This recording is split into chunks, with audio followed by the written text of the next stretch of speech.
Good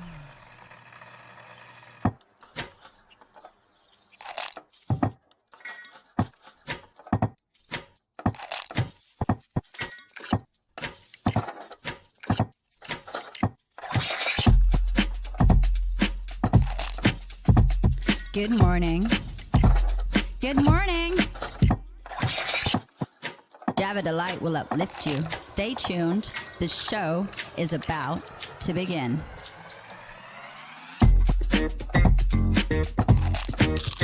Grab your coffee. Stay tuned. This show is about to begin.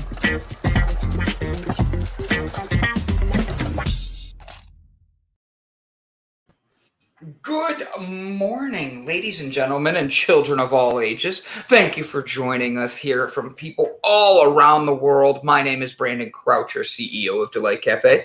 To my side right here is the one, the only, the beautiful African princess queen, all of it at once, Miss Ilse. How are you, sweetheart? I am so well. Good afternoon, guys. I hope you all slept well last night because I slept horrible. So, not everybody struggled with that. I don't know why I couldn't fall asleep. I eventually fell asleep on the pillows in front of my computer watching Netflix. And 4 o'clock this morning, I wake up and I'm like, oh, I'm not in my bed. So I was very sad. I understand that completely. So I'm at my sister's house and there's two puppies running around, and then they have their normal dog who does not like that there's two puppies running around. Oh. And Kona is glued to me. That's the name of their dog. Like, she's like, oh my God, Uncle B's here. I'm going to stay with him. So last night I go to bed and I'm in the bed and she dives under the bed to sleep under the bed. And I'm like, is that normal? And they're like, yeah, she likes to sleep under the bed. Middle of the night, this dog is in the bed with me and has her head on the pillow next to me, like she was supposed to be my cuddle buddy. And I'm like, you know what? This is going to be a good cuddle. And I pull her in close, so I just cuddle close, you know? It cracked me up. I'm like, what? They said she'll never get in the bed. Don't worry. BS. This dog was in the bed, cuddling me in no time. I was loving it. That's a bargain. I've got nobody to cuddle. I used to cuddle the little unicorn that my daughter left here, but she took it with this weekend. So now Butthead. My big cuddle buddy. What a butthead, but your daughter. So you couldn't sleep, did you? I love dogs. Bob is a way with dogs. And what I mean by that is he walks in a room and the dog doesn't bark. It just sits next to him like, I know I need to be next to you, Bob. Like, for real. All dogs change their voice to that when they see Bob. That's why it's so crucial. Ilse, because that dog knows you're a sucker. Oh, man. Brandon sparking his sister. Spooking his sister's dog. Does it say sporking? Sporking. It says sporking. And he's doing that because Brett and I have agreed that no matter what happens in the future, he's going to be the big spoon. I get to be the little spoon when we cuddle. And he goes, I call that sporking. And I laughed so hard when I read his message like that. So today we have a busy, busy day. We have Miss Jessica Dugas. Yes, that's right. We have the JD. Her big D is at work this week. She's having a good time on her own. She's got 17 kids running around the house cleaning while the other 7,000 kids are outside cutting the grass with scissors, one blade at a time. And her face is... You sound horrible. You're such a horrible person. Did you hear? It's not true at all. Jessica is a phenomenal mom. She takes care of her husband, ball jars and all. She I saw her laugh in the back way harder than I meant to. I know, that's why I laughed. She has a ball jar in her hand. But it's been one of these mornings. We've had a wonderful time. Jessica and I started the day with Prince and dancing with each other and the kids. And it was just been a great way to start the day. I got to surprise Philip Dugas yesterday. I pulled up into his work and just jumped out of the car. I ran into the front and I asked for the big D. Needless to say, the front desk lady did not know who I was talking about, but Phil took it like a champ and said, "Yep, that's what they call me." So... So for me, it has just been a wonderful whirlwind of a trip all the way down to Texas. I'm here for a few days. Then over the weekend, I get to drive home. And on my way home, I'm making a stop at the Dugas household to meet all 100,000 kids that Jessica has. And we're going to turn around. And I've already asked her my big request. I only have one.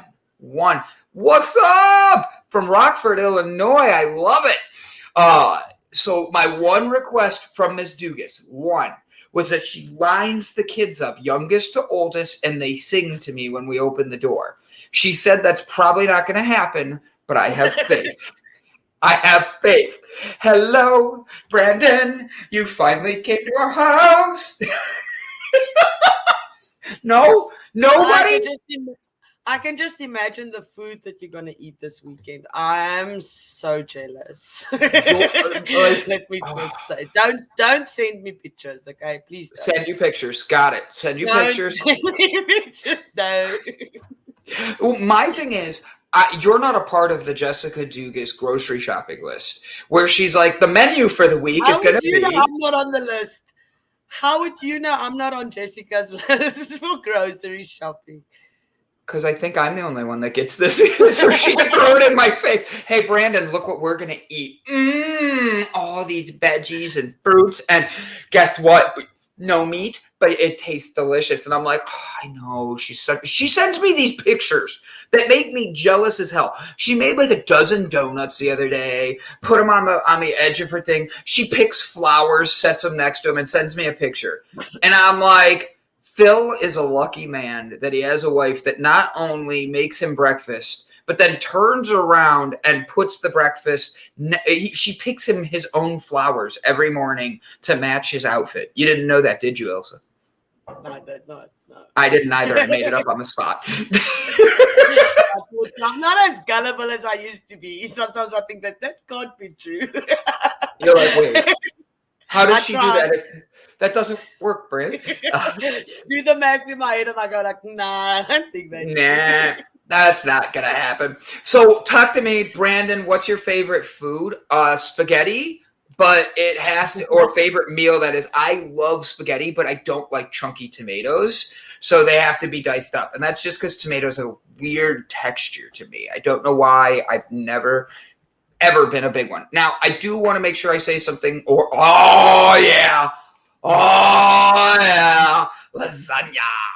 I am Garfield in another life. Don't worry about it. It goes with who I am. Before we get Miss Dugas out here, because she'll be out here in the next 10, 15, 20 minutes, something like that. She always comes on a little early because we love her. But she literally has been, one of her good friends, Kevin Kiley, has been out there. He has been singing. He has been promoting, and he is up for a huge accomplishment. I want to share the link now so you guys can go click the link before Jessica gets here. Go make your vote. He is in first place. There's only 14 hours left to vote, and we're going to make sure everybody goes and votes. Lasagna Saturday night. It's on. The heavens have opened up. And so, guys, here is the link. I'm sharing it here. We're going to, what did I say? What did I see? We're going to get him to Hollywood Bowl. The Hollywood Bowl. We are going to get him to the Hollywood Bowl. And guys, truth be told, I think that is 100% unbelievably cool. We're going to have Jessica tell us about the Hollywood Bowl. We're going to have to see if you can smoke this bowl. Do you eat cereal out of this bowl? Do you dance with this bowl? Jessica's smiling in the background, eating something. She's just so delightful. She's just like in the background. So, Ilse, talk to me. Your week, your weekend. What are you having planned the rest of your day, and what has our show got in store for us today? Well, I have got as little as possible planned. This weather is so I don't know. I don't have energy. So after the show, I'm probably just gonna put on a series and watch that. I've done some marketing this morning, sent out some things, tried to get some donations in for our trip that we're leaving on Monday morning. Ooh. So we're So looking forward to that.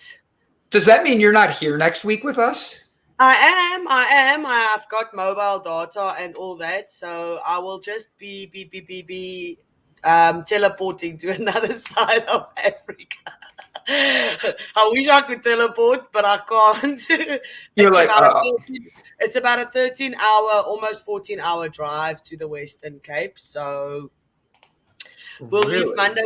We'll leave. It's a spring equinox festival. What? So what does that mean for you? Like, so on the 21st, you're going to be doing what? Are you going to be balancing the egg? If I have to, yes. Do you know what I mean by that or no? No, I've got no idea. Could you see it in my face? Yeah, don't worry. Most people don't know what I mean when I say that. I had to learn it. Shauna, I haven't had any coffee. I just I've been so tired from all this driving that I've been doing the last few days. And it's like I woke up this morning and had no energy, laid down for 20 minutes before meeting everybody back here after eating my breakfast. And all of a sudden, this shot of energy came on ready for the show. So I don't know where it came from. But Vibes. yes, thank you. I needed good vibes. What the thing is with the egg, and this is where I'm going to catch you off guard, is you're supposedly on the spring and fall equinox able to balance an egg straight up and down. And that's the only times you can do it during the year. I did not know that. Most people didn't. I have done it. That doesn't mean I'm good at it. It means it was the Prince. It was the Prince. Jessica had Prince playing in the background this morning, and her and I had a dance party before everybody got here. And she goes, "All right, Brandon, I need you to sing out loud with me." And we belted it. And her and I got into it. We didn't care what the words were. We were dancing. Jessica's in her seat. She's like popping, locking in her seat. I was like, damn. Which song did you listen to? Purple Rain. Jessica will have to tell you because I knew it was Prince, but I could not tell you the name of the song, and that's mainly because I only know a few Prince songs, "Purple Rain," things like that. She's writing the name of the song. Yeah, when doves. Yeah, but when I think of "When Doves Fly," "Let's Go Crazy" by Prince. I don't think I've heard that one before. Oh well, it's time to go crazy. I'll have to go and download. Let me listen to it. I'm so sorry. The face in the background, don't be mad, Jess. Guys. Her face in the back was so disappointed. She's like, "You haven't heard that before." I thought we were friends, Ilse. I'll lie next time. I'm sorry. I just finished my grapefruit. I'm covered in juice. She's like, Brandon, you brought me on 15 minutes early. Let me get cleaned up. I just had to get your face out there with that one. Take your time, get clean. That way I can hit the right button for the intro. Oh, her face was priceless. You literally, I go, "Oh, let's go crazy." And she goes, Wait, what? You said you didn't know it. I was like, "Oh, that's funny."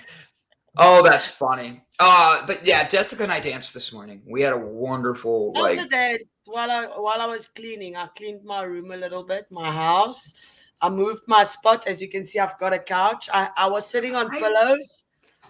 Yes. I was sitting on pillows, but that didn't work. I think I'm too old to sit that low. How does this look? After the show, I'm like, oh, I think my knees locked or something. How does this look? This is the chair that I have to sit on with my camera. Does this look appropriate? No, I will not say what I just thought. It looks like I'm going to the bathroom. I know. I sat down and was like, this is not going to work for me in any way on this one. That was good. So, Ilse, what do you have the rest of the day planned? Where are you going? What are you doing? How are you hitting up people? You have, because you said you did some marketing, and I know you and I are talking about marketing after this today. Ilse's diving into Delight full feet first, dancing around in her underwear where she doesn't wear underwear anymore. And it just makes it where that's why our viewership has been going up. The rumors are starting to spread. Stay tuned. Good morning, Jaybird. The rumors are starting to spread. Now you are doing what later today? Let me let you actually answer that, and I'll shut my face for once.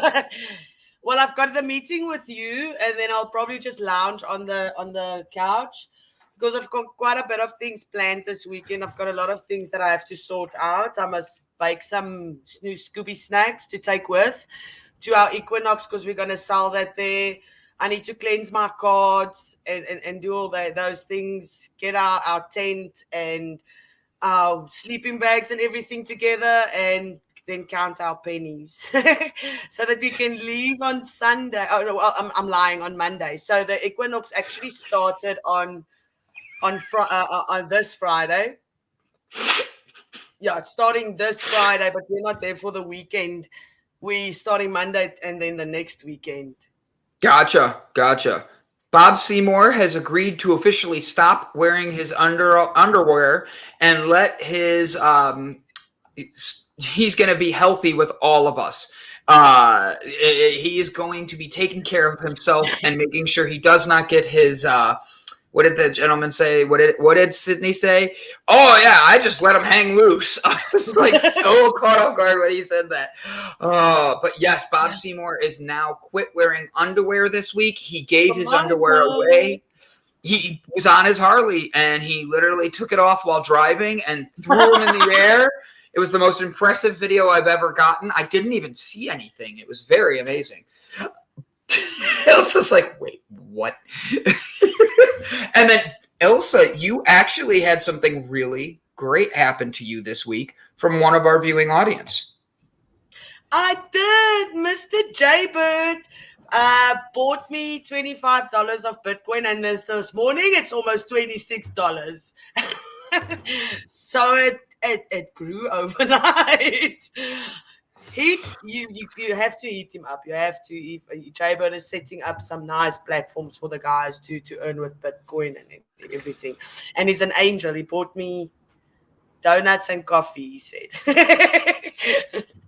He did. He sent you $25. It's already raising some money. He's helping with Jaybird is into the cryptocurrency thing very deeply and really enjoys it as a hobby. And he wanted to be able to help Bob. He wanted to be able to provide Bob other ways of getting funding and all that. And then at the same point, he saw Ilse and wanted to be able to help her. And that's what we do here, is he literally turns around, shows everything that he has, and is like, well, here's my talent. How can I use this to help people? And then he does. I loved it.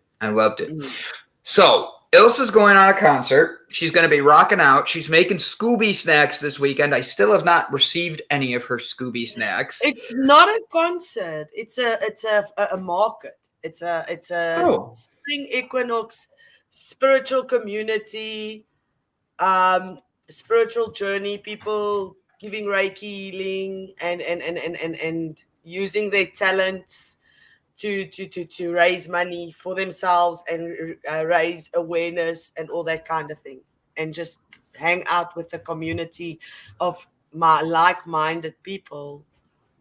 I think that's a great thing. I think so it's good energy with good energy, correct? I got it. I love it. Mandy, I feel the same. It's the energies are very low. I have been tired. Just go with it. Just sleep when you have to sleep. If you do not feel sometimes self-care is making a turkey sandwich and just watching some series. So just take care of yourself. You know what? I think that's great advice. I also think that making sure we raise our vibrations. And how do we raise our vibrations? So with breathing. breathing. Yeah. So good vibrations and excitation. No, I'm getting a very quick no from the back room from everybody in the back. Brett and Jesse. Do not quit your day job. Don't worry. That's why I don't sing in public, because I know when I start singing, my kids go, "Please, Mom, can you not do that?" I'm like, "What? Not that bad." I know I can't sing. That's why I don't do karaoke. Like, I will F around and fake sing with people on air, but I will not be in public and be like, wise men say. No, you're not going to get me on stage. You're not going to get me to do that. I just don't like singing like that. Jessica's smiling like she's going to get me to do something I shouldn't do. that like vixen smile in the back, like So I sang karaoke once. It was a horrible experience. I will never do it again. You sang karaoke once. There we go. Oh, how's that, Elsa? Oh, that works. I can sit down finally. Like, I can barely reach anything, but it'll be okay. I guess I was asking the same question as yesterday. How are the girls? And now I'm not even going to start, because what girls are we talking about? The girls are fine. Yeah, how is your journey going? You've been documenting it. Yesterday we talked about it a little bit. Today, just tap into that a little bit. Just say, yes, I'm looking forward to it. You're noticing a difference, or guys, 8 you're days. gonna I am being sorry, I'm just going to say that almost at that time of the month, and I know how tender and painful wearing a bra can be in that time, because you actually, everything expands and stuff, and not, I don't have back pain like that anymore with my bra strap always being tight and pulling you down. So the muscles on my back here are much better. They don't have that much tension, and it's not as tender and sensitive as it usually was previously when I was close to that time. So it does make a huge difference. And you have to see how the long-term effects, because that's just short-term. So. And then with the eating, right, and like we have cootie juice and all that now going on, you're going to be like feeling your best you've ever felt. And we're going into our 40s together. So I look forward to this also. Like, we're like, hey.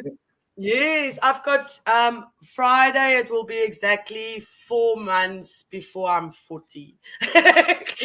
And I'm like, gee whiz, that went so fast. Because every time somebody asks me what's your age, I'm 38. And I'm like, no, you're not. Oh my, I'm turning 40. Because my daughter will go like, no, you're not. You're not No, 38.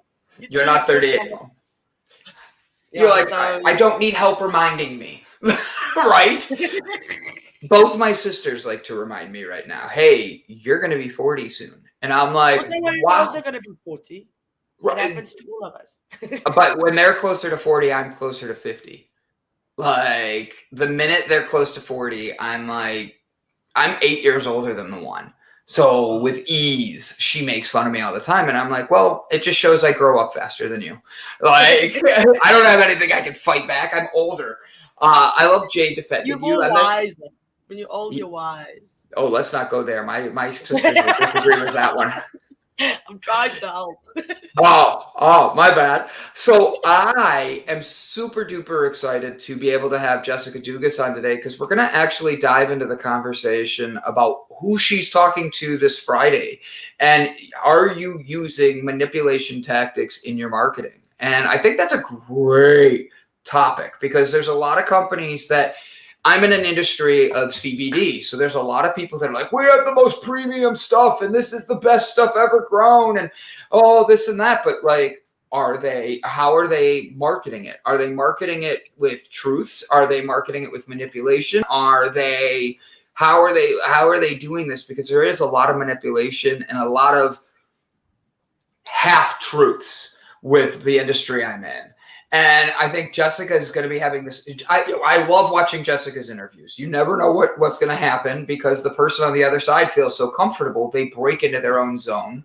They start opening up about things. And Jessica's phenomenal at that. And she gets these people to have these heavy conversations. So for me, I look forward to it because I want to know about marketing and the manipulation that's going on in it. And she's already promised me more swear words than a Die Hard movie. So I'm excited.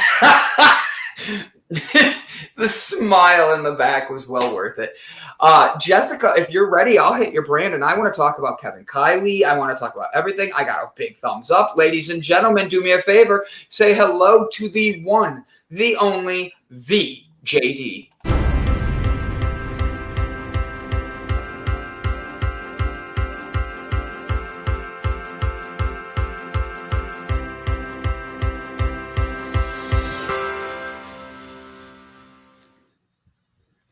What do you think that last bell is? Bing! Bing. Bing. Yeah, at the end, it's like, it goes, oh, I'll be 51 in 2 weeks. Congratulations, Cheryl. We wish you a happy birthday. So Jessica, your song goes, bop, bop, bop, bop, bop, bop, and then at the end it goes, bing! So that bing, is it a triangle? Is it a symbol? Is it just a random button on your computer? Because I kind of want to end it with the bing, and I'm holding like a triangle. I agree with Jay. It means the toast is done. Fine, I get it. So Jessica Dugas, you are here talking to us today. Let's start right off the bat. You have been like openly helping your friend. You have been making sure everybody knows. I want to make sure I don't missay anything. But Kevin Kiley is working his way through this competition and kicking some serious tail. Yeah. Can you do me a favor and tell us more about it? I'm going to bring up the webpage too so people can see it. Yes, Kevin Kiley. So a little backstory. I met him in a group that was formed when the pandemic first was going on last year, called Quarantine Karaoke. And people would come in and they would sing karaoke in this group. And the group grew so fast that it got national attention and news stories and everything else. Well, I had been looking for music artists for the Breakthrough Show for a while. And I thought, well, you know, I don't know why it didn't occur to me earlier. I'm going to troll this group and see who I can find. Well, Kevin was singing in there one night and, I saw that he was from Connecticut and I'm from Connecticut. And so I was like, you know, we have to connect. So I just sent him a message and I said, you are an amazing singer. And at the time he was singing a song that he had just come out with and he'd only had one song out, like at the time. That was last year. And we hit it off right away. He came on the Breakthrough Show. He came on the Breakthrough Show again. He came on, we started doing Throwback Thursday together. And we were talking all the time. And throughout all of this, he's been going out to LA and meeting with producers and doing stuff with a certain TV show where you sing. I can't talk about that. And, doing all of this amazing stuff. And the last time he went to LA, he came back and he's like, I'm in the running to perform at the Hollywood Bowl. And I'm like, what are you talking about? And he's like, yeah, there's been these amazing people that have sung there before. It's this annual concert they do every year. And the winner of this contest gets $10,000 and gets to perform. And last year, I think it was Taylor Swift, Billie Eilish, they were opening for those names. This year, let me pull it up because he just shared with us yesterday. So he would be opening, if he wins this, when he wins this, he will be opening for, you ready? The Black Eyed Peas, Doja Cat, The Kid Laroi, Coldplay, and Shawn Mendes. Wow, that's some big names. Yeah. So, we're talking about a really big deal. And what I love the most about Kevin is he really like we laugh about this all the time because he really is focused on his craft. He's focused on the singing. He doesn't know jack shit about the stuff like that you need to do like for marketing and behind the scenes and all that. So that's why I was like, I believe in him and I believe in his music so much that I was like, I will help you. Let's figure this out, And so he's been in this process. Good morning. He's been in this process of every week you have to make it to the next round and make it to the next round. And the last round that ended about a week ago, he like 15 seconds left, he was in second place. And then we got a whole bunch of votes in and it switched to first, like with literally 15 seconds left in that round. And so right now we have about just a little over I think 12 hours left, 12 hours, 29 minutes left. And he is in first place in his group. And if he does not get first in this round, he doesn't move on to the next part. So we have to keep him first today. I'm so excited for him. So guys, go click this link right there. You saw how easy it was. I did it while Jessica was explaining. You saw the website. You saw Kevin's beautiful face. He is a very handsome man. And he is out there right now. He is out there singing. He is out there putting stuff out. You have 12 hours to get that vote out there. Well, all you do is click this link, and then it says vote once for free through Facebook. If you want to pay for votes, $100 is the first buy. Make sure you pay all 100 to be Maybe, no. But the truth is, guys, money, honey. Get some money, honey. Do yourselves a favor, guys. Please go click that link. Give support. Show your love. Show your support. I have been voting for Kevin every day. I am in the Kevin Kiley fan page group. I get the messages Jessica sends out saying, guys, send this to 10 people. Don't forget to vote today. And every day I make sure I use my real account and my fake account. I mean, listen, there are worse things that people are doing, I'm sure. The thing is, I know somebody that did one of these for like bars, and you voted online and all that. Same type of concept, okay?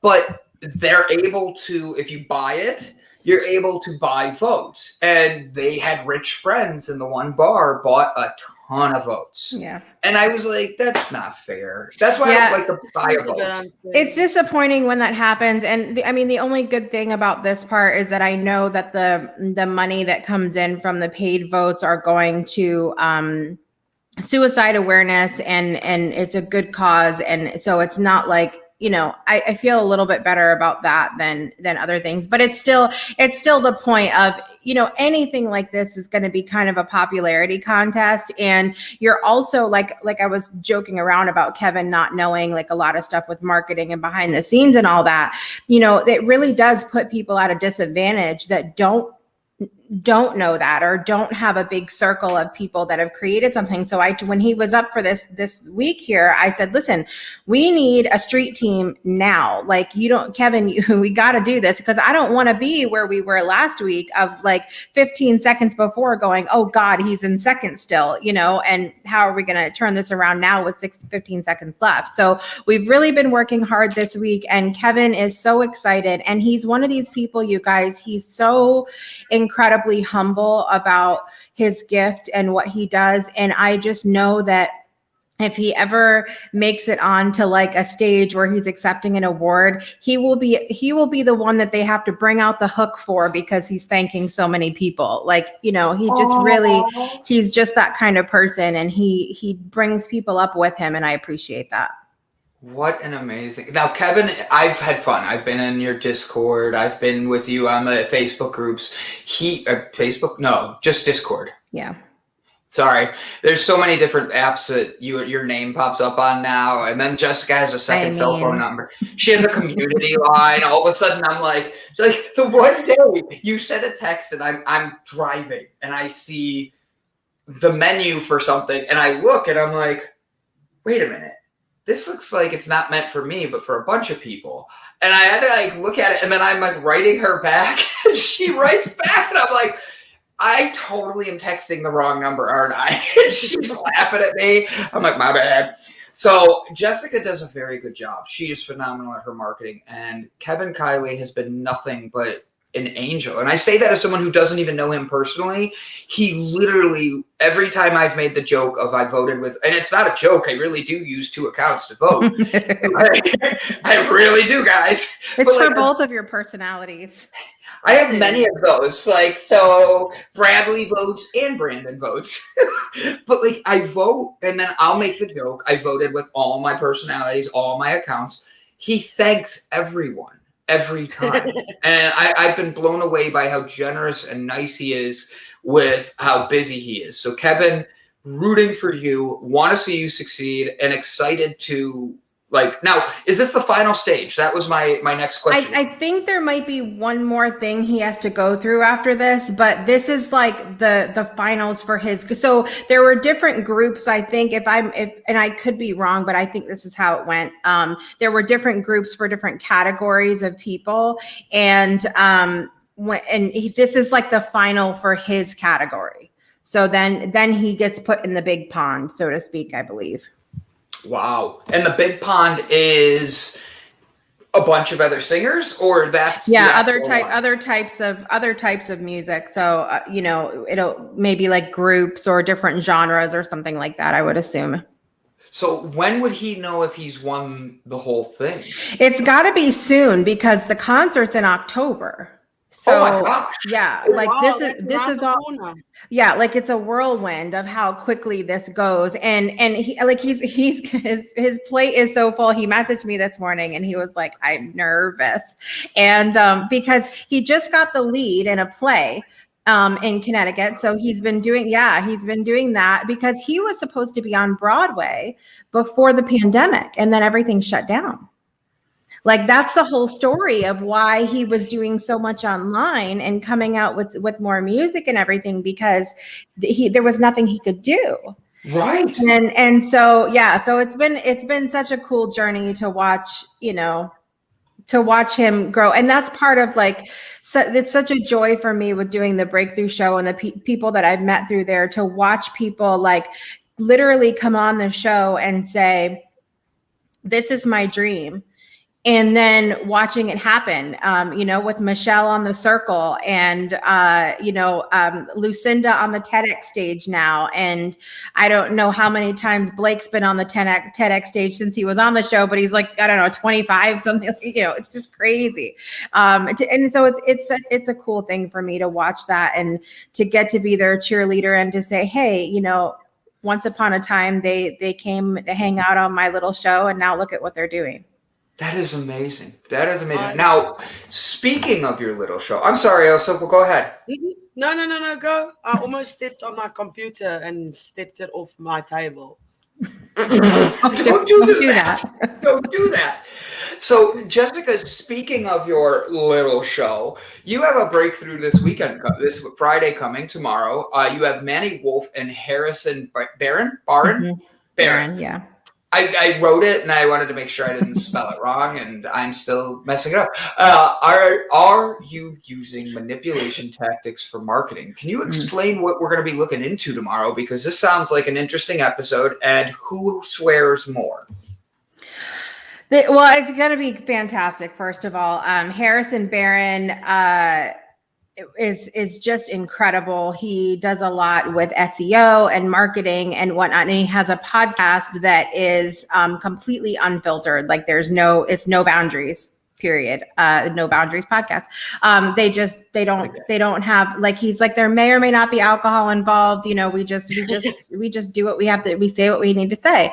And so I initially was talking to Harrison about that, because I'm still in this place where, what I talked about last week with using your voice, of really trying to discover, how far do I want to push things? And is that really authentic for me? And, because my question for Harrison, when you look at people like Tony Robbins, who in his Netflix special, they had to bleep out half the special because he dropped the F-bomb every 5 minutes. Is that something that everybody needs to do? do in order to get attention? Does everybody need to push the boundaries in order to be seen in the entrepreneurial world? And that's a great question, because a lot of times that's who we're seeing.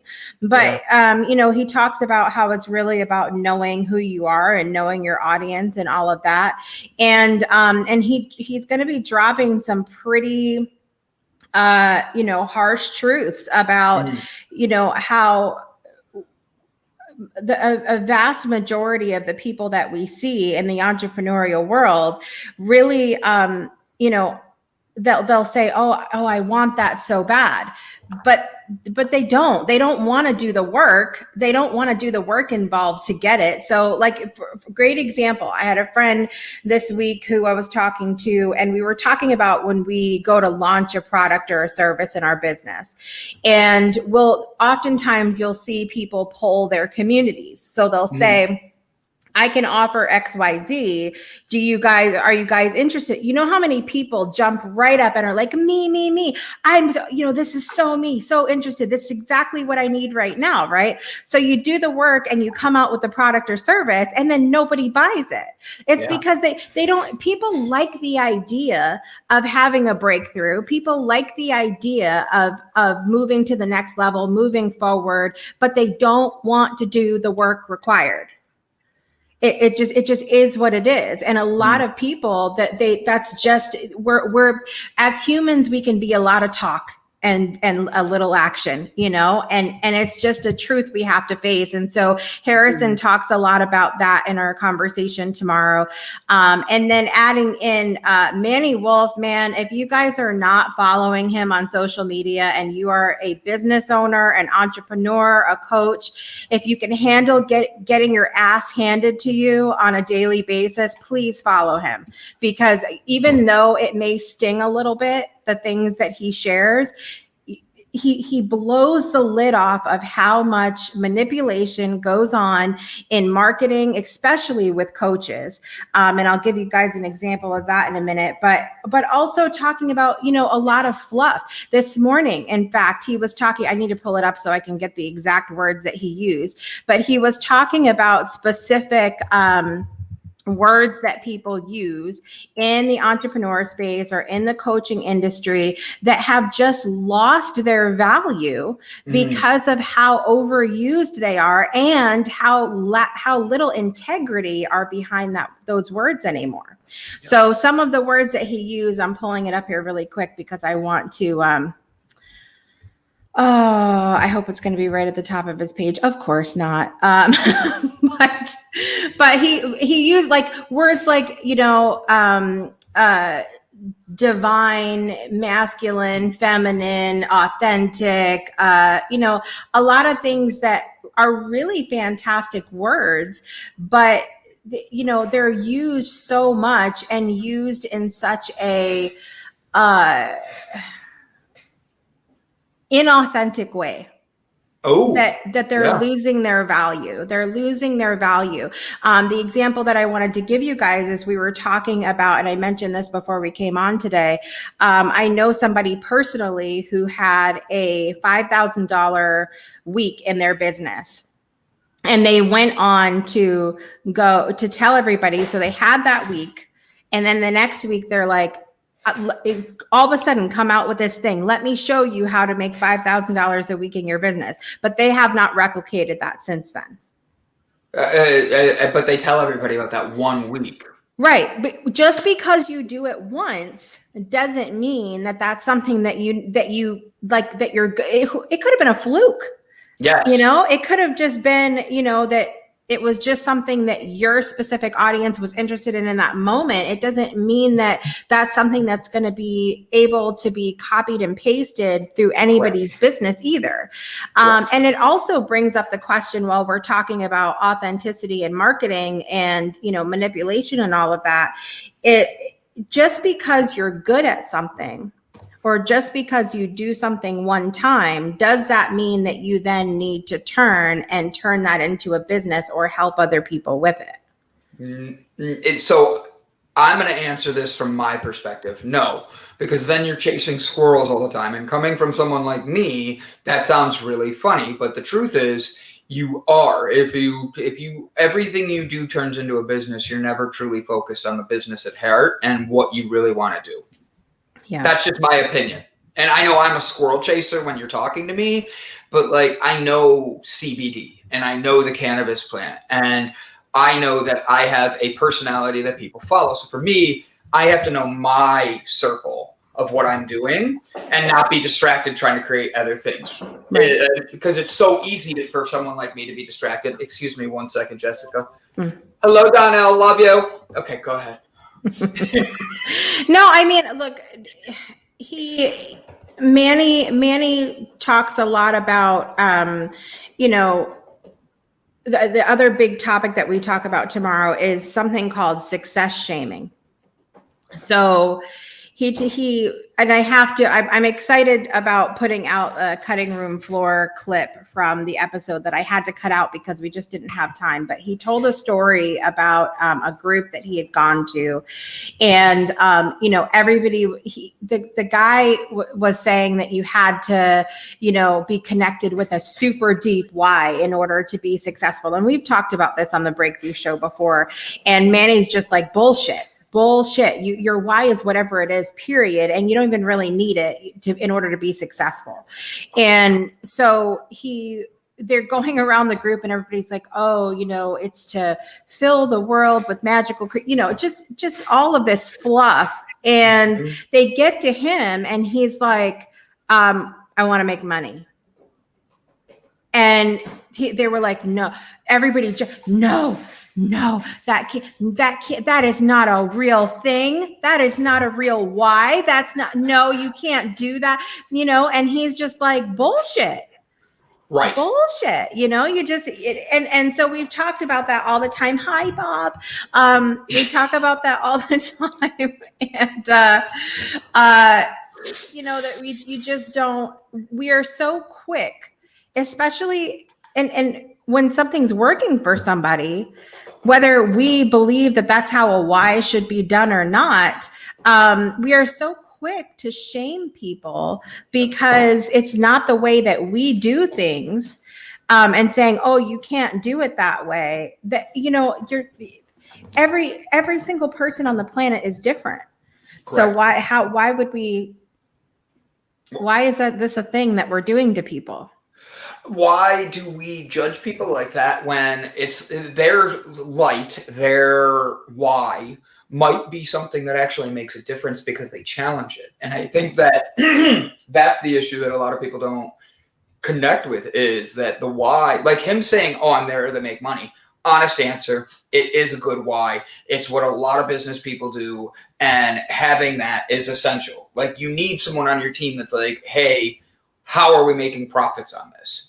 And that's where he excels. And that's something like, I think that more people need to understand their gifts and their talents and what they're really doing. Did we lose Ilse? Like she says, hey guys. She says, hey guys. I'm just saying hello to the people. I'm a bit slow today, I told you. Hi, Jessica. I'm like reading it going. I didn't see you over there. Good morning. How are you? I went live on my Facebook as well. So there's a lot of people on there watching, and I just said hi to them as well. So I don't know. I just saw hey guys, and I was like, where'd that come from? Like she's sitting right there. Could she not see us? Could she not hear us? Ilse just spaced out. Well, we all know that happens. That happens. But Jessica, I think it's a very good point. Like the why of it, it's like, so what is your why? Like for me, if I was to tell Jessica, hey, what is your why for why you do the Breakthrough Show? She's going to know it right away. Watch. Jessica, no, why? You son of a bitch. I wanted you to have an answer. Because look, here's the thing. So I wrote this little, I don't know if any of you guys that are friends with me on Facebook have ever noticed this, because it used to be in a kind of different format, but Facebook lets you have like a feature photo. And I wrote this little manifesto to go with that photo one day, because I just was like, I I was having difficulty with all this. What is your niche? What is your why? What is your, and I'm like, I can't. It's exciting. Literally, that's how I feel inside when people constantly, because you're spending so much effing energy trying to figure that out when you could be using that energy to just go do it. Just go change the world. Just go do what you want to do in the moment. And so what I shared is that I can't even get the damn thing to pull up appropriately. But just technology is not my friend this morning. Come on. But so I just shared, I am my why. I am my purpose. I am my niche. Like there, because it's whatever I want to do in the moment. I've shared often when I got really sick a couple years ago, and this is very ironic, you guys, because I have shared often that I've been dealing with a lot of health issues over my entire life. And over the last few years, since around 2017, things kind of ramped up quite a bit. I had a lot that happened that year that I think contributed to the issues that I have now. But, you know, I talk openly about how we've gone plant-based. I've done different things, you know, to try to help myself. But it was 2 years ago today or 2 years ago yesterday that I had started the drive up to Michigan, and I started seeing my cardiologist, Joel Kahn, up there, which Dr. Kahn is world renowned. You guys have probably seen him on the show, The Doctors. He's a plant-based cardiologist. And so it's been this long journey for me with the health stuff. But one of the biggest right around that time, so 2 years ago, was when I had this, like, I woke up one day and I was like, what am I doing? Like, what on earth am I doing? And I said, I'm just not going to do what doesn't bring me joy anymore. And I realized that sounds fluffy to a lot of people, that they're like, yeah, okay, you're an adult. You're going to have to do things you don't like. Yes and no. Yes and no. I can choose to, I can choose to bitch about it, or I can turn on some music and at least try to have fun with it. You know, right. Doing the things that are, you know, who the hell loves to do dishes? I mean, I know Heather Clark, I see you, but calling you out, my friend. But some of us are not weirdos like that. Some of us don't like to do the dishes. Okay. But you can do things. Right. You can do things, the things that you don't like to do, you can either hire them out to have somebody come do it. If it's upsetting your world that much, hire someone to do it.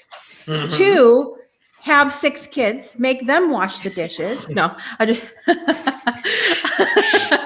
no, but seriously, like, that's the expensive way. Hire. I need to go get a Kleenex. Oh my God, I took a big drink of water. You made me laugh. Hire it out, or B, do something to make it joyful for you, make it fun for you, you know, make it worth your time, make you feel good while you're doing it. You have options. People say, oh, I can't experience joy because I've got to do X, Y, Z. Whatever. Anyway, my whole point of this is that I really just got to that point a couple years ago where I was like, I'm just not going to do what doesn't bring me joy anymore. And that got me into all of this about I am my niche. I am my why. Because I'm doing whatever I feel like I need to do in the moment. And I don't need to waste my energy making graphs and charts about who my target audience is. My target audience are people like me, squirrels in a nice pair of earrings with a cup of tea. And I have tea, but it's water that's just not got tea in it yet. It's all right. It's all right. I think that's a great way of putting it, though. I got an empty cup. But Jessica, that's a great way of doing it. You're hitting a totally different way of connecting with people. You're connecting with people who have evolved from squirrels, which we know is a difficult way of keeping the attention. But the biggest thing is you're putting it in a positive light. The breakthrough thing. I think of how many people I talk to, and I in a week. and how many times I say the word breakthrough, and every single time I think of you. And it's like, I literally am like, oh, so what did it take to get to your breakthrough? And I'm like, son of a bitch, look what Jessica did to me again. I got it coming out again, but it's needed because you really are hitting a niche area that a lot of people don't understand how great of what you're doing really helps people. So Jessica, please know I love what you're doing. Keep pushing for your breakthroughs. And I look forward to knowing more about Mr. Manny Wolf and Harrison Barron tomorrow, because I want to talk about the marketing. I'm going to be shooting comments in there. So guys, excuse me as I hiccup. Do not forget. It was when the water came out my nose. Jessica made me laugh that hard. All of a sudden, I'm like, oh, this is going to feel weird. And it just like, oh, find a niche with an itch. But don't be a bitch. Or we could say, find the niche with an each, and go to the beach. We can if we want to. And scratch your knees. Listen, we are excited about having a visitor this weekend. And if you thought you spit water out your nose, then just wait, because that's the life in the Dugas house. So I have to be honest, Jess, I 100%, my favorite thing was when you warned me, this is a new job for him, don't get him in trouble. I knew not to put a onesie on and walk around spinning fire around his like car dealership place, places where fire probably isn't the best. And he looks me in the eyes and goes, just don't burn my house down. And I'm like, deal, I won't. So, guys, this weekend I will be at the Dugas' house. I will be heading that way. Whoop, whoop. I'm gonna have a puppy on me. I get to get serenaded to sleep. I'm excited for that. Like you get to have bunny snuggles. I get to get bunny snuggles. I love bunny. I'm gonna be and then Brett Gordon is sitting in the background and he's like, God, it's fun to watch these shows from this angle and like laugh at people. Like he just has fun making fun of Jessica and I in the background. But Jessica, I look forward to it. I look forward to being able to see your husband and you. And Sunday night, it looks like I'll be playing football or watching football with your husband and things like that. Because I mentioned it. I was like, are we watching football Sunday? And he goes, yeah. And I was like, okay. I didn't know he was a sports fan like that. So I kind of like am excited and at the same time a little nervous because I'm hoping I'm at least as big a sports fan as him. But yeah.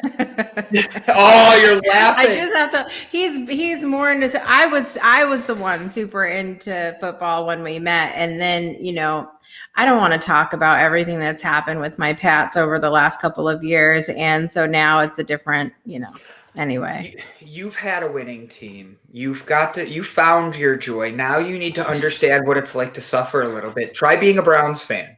Do you know what it's like to be the laughing stock of the world for all sports? Yeah, that's why I'm the laughing stock of the world as a human. So that's why I try to pick sports teams that are good. So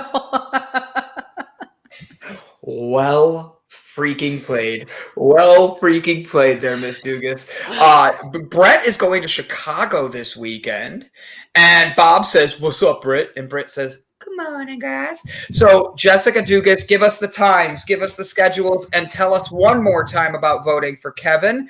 And then Ilse is going to read the bio for our guest today and get ready to have our guest come on. So Breakthrough Show is tomorrow, Friday, September 17th at 12 p.m. Central Time. And Manny Wolf, Harrison Barron will be on tomorrow, and we're super excited about that. I love it. I want to show this to Mandy really quickly. This is my business card. See my face here. Look, check this out. Your face. Joy is your choice. Ooh, I like that. And she's 100% right. We wake up every day, and trust me, there's days I wake Jessica up, and she's like, "Brandon, I want to punch you." And that's because said that. Hold on, I'm about to compliment you. Jeez. So now I got to restart my joke. There's days I text Jessica, and I wake her up, and she's like, "Boy, I just want to punch you, Brandon." And then she responds back with, "Joy is a choice, Brandon. Choose joy before you go on air this morning." And the worst part is I had it set up so differently. Her face is like, God, I hate Ladies that. and gentlemen, Ilse, the queen of South Africa, Jessica, the queen of breakthroughs, and Brandon, the king of fish stories. My favorite way to take pictures is with the fish eye. So, ladies and gentlemen, I want to tell you guys tomorrow, do not miss the Breakthrough Show. Make sure you're tuning in. It's going to be a great episode. We're going to be learning about, are you using manipulation tactics in your marketing? And one last time, please do not forget to go vote for Kevin Kiley. He is not just handsome with a great voice. He is actually an amazing individual that I want to see succeed, and I want to be able to watch him take it to the next level. So, guys, thank you. I love it. Jessica Dugas, ladies and gentlemen. Bye, Jess. Bye. Actually, stay here for a second because Elsa's going to read the bio, and then I'll hit the buttons. Today we have Rick Mayo. He's the founder of and CEO of Alloy Personal Training franchise located in Roswell, Georgia. Is that where the aliens fell? No, that's No, Roswell. okay, wrong Roswell. state. Sorry, Roswell, Georgia. The Alloy family is growing quickly and has recently awarded over 30 new franchise locations in the Atlanta area, as well as Salt Lake City, Orlando, and the Carolinas. After an unequaled year of loss, challenges, and uncertainty, the recent Edelman Trust Barometer Report concluded that 2020 was a year of an epidemic of misinformation and widespread mistrust of societal institutions and leaders around the world. Award-winning fitness entrepreneur and founder of the Alloy Personal Training franchise, Rick Mayo, views building trust with his customers and growing franchise community as one of the keys to success. With a growing podcast, YouTube channel, and with his keynotes and published articles on fitness, franchising, and more, Mayo is a true believer in trust and trust as a strategy. Rick would really love to contribute to the right audience. He has been on several popular podcasts and would be happy to explore having the right host as a guest on his podcast as well. I love it. Wow, Ilse, way to read that. Jessica Dugas, everybody. She is one in a million. Thank you, Jess. Ladies and gentlemen, we'll be right back after a word from our sponsors. Hi, my name is Brandon, and over the past year, the Delight Cafe team and I traveled across the U.S. researching this rapidly growing industry of CBD products. What we have found throughout the industry were products that were inconsistent in dosage and used ingredients that weren't even lab tested. Products with chalky textures, bitter aftertaste, and worst of all, confusion among the CBD consumers. That's why we created Delight Cafe. A 15 milligram, lab-tested, all-natural, water-soluble hemp CBD powder pack. It's odorless, colorless, and tasteless. Add it to your favorite drink of choice, wherever, whenever, on the go. Quickly find your calm, your balance, and your delight when you need it most.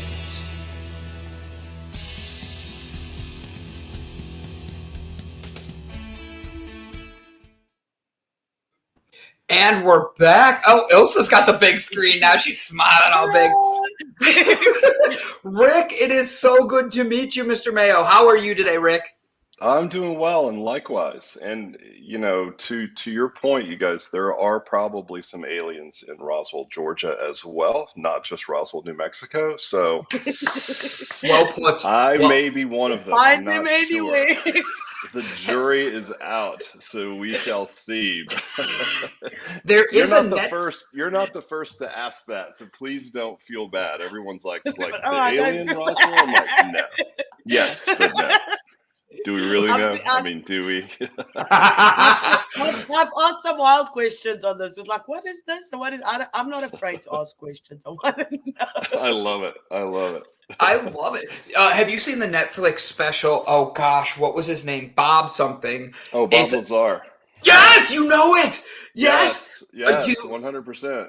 That's where I go when I think of aliens. So your joke lands perfectly, and you kind of have that like figure. So if you're an alien, it's like the police. You have to tell me. You can't be undercover.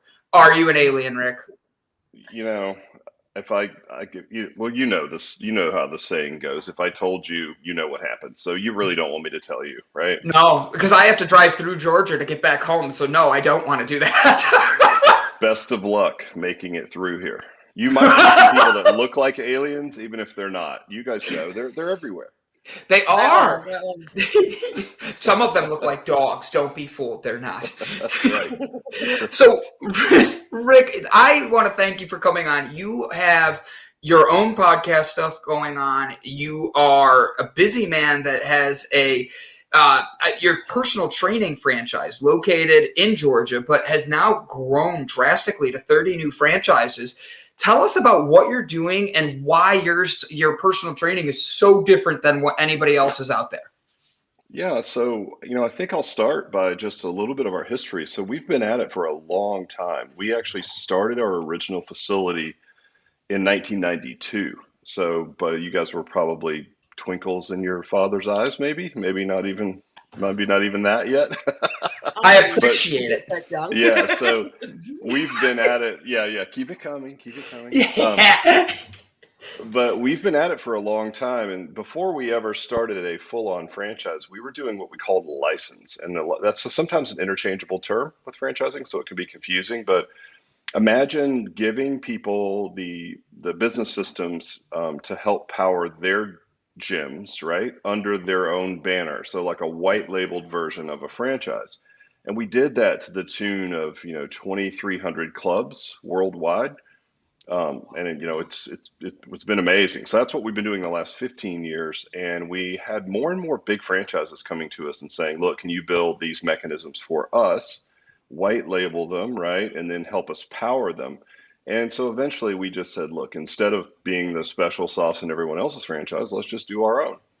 And when we approached it, we had a unique, filter or lens on things because we have seen what is scalable, what is different, where there's maybe some gaps in the market for fitness. And that really allowed us to approach franchising from a completely different place than maybe, say, a one shop, mom and pop store that thinks you've got some special sauce and you're like, we're going to give this to everyone, only to find out that maybe it was just the right place, right time kind of scenario, something like that. So we did have an advantage in that. And so as far as what makes us different, I think when you look at fitness in general, there's lots of types of fitness, right? There's the low cost models, which in the United States would be like a Planet Fitness where you just pay $10 a month. And that's on one end of the spectrum. And they do really well. I mean, they were the first to market with that and they own that. And on the other end of the spectrum in fitness is what's typically referred to as boutique fitness. So imagine, boot camps or Orange Theories or F45s or those kind of guys, right? And those are two distinct segments of fitness. So if you just took boutique fitness, even within that, there are class-based concepts. So that could encompass everything from cycling to CrossFit to, again, boot camps, Pilates, things like that. Just think of 20 people getting sweaty, right? Think of it that way. And I am speaking of this through the consumer's lens, if you will.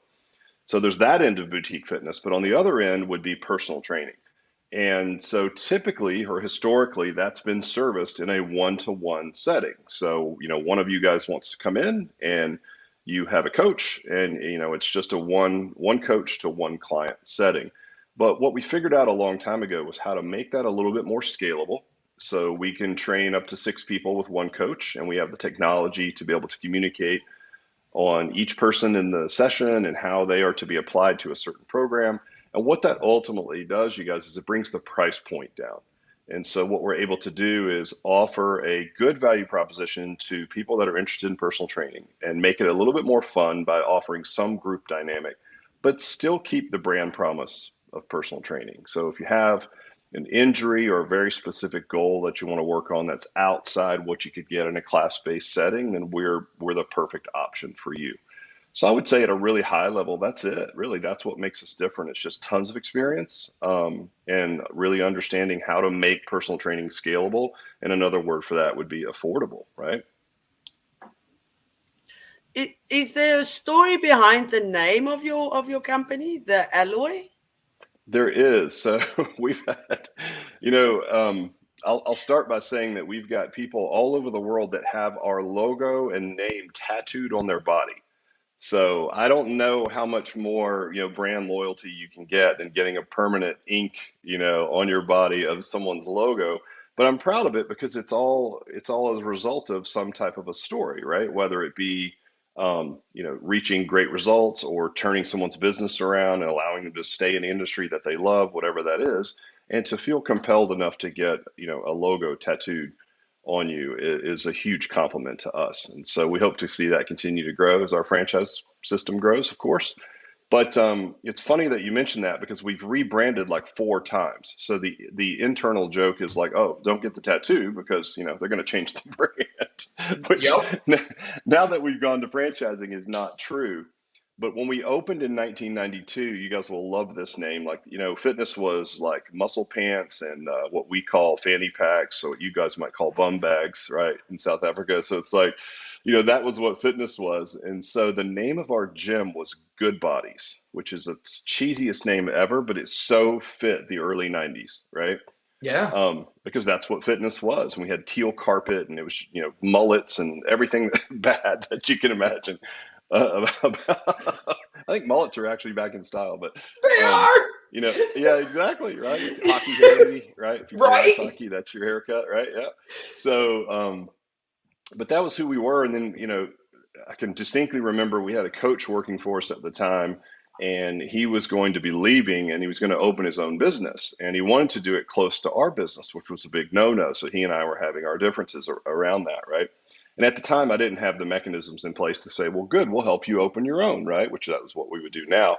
But I can distinctly remember him saying, you know what? I'm going to leave here and I'm going to open down the street and I'm going to call it Better Bodies. And I was like, like you wouldn't. Because if I'm honest, he kind of had me, right? It's like we're Good Bodies. He's going to be Better Bodies. I'm like, oh yeah. Well, I'll go Best Bodies. I'll even beat that. It was like, oh, it's so silly. But we rebranded to something that was a little bit more relevant, that was local. But when we started licensing, we were giving these systems to other brands, like say a Gold's Gym or something, right? And then the Gold's Gym would say, what do we call this thing? And we were just named after a local region, right? Because we were just a couple of local clubs. And so we knew that we needed to get another brand. And we went through this really interesting, cool process. We hired a firm out of San Francisco, paid a lot of money to help us come up with a name. And it was like a 6-week process. And they worked us through all these wild scenarios, just trying to stress test our limits and which direction they could take us, with a name. And we needed something that we could trademark. And so I remember when they first presented Alloy, I thought, that is the dumbest name I've ever heard. I cannot believe that we paid for that, right? But when you think about what alloy is, you guys, even the very Google definition is it's nothing if it's not a combination of things, right? There's no such thing as an alloy. An alloy is a combination of metals. And when you look at the Google definition, it will literally say to make something better or stronger, right? I'm like, oh, that makes total sense. So we took that name and we took it to a branding firm, and then they built the logo, which is 2 pillars leaning on each other.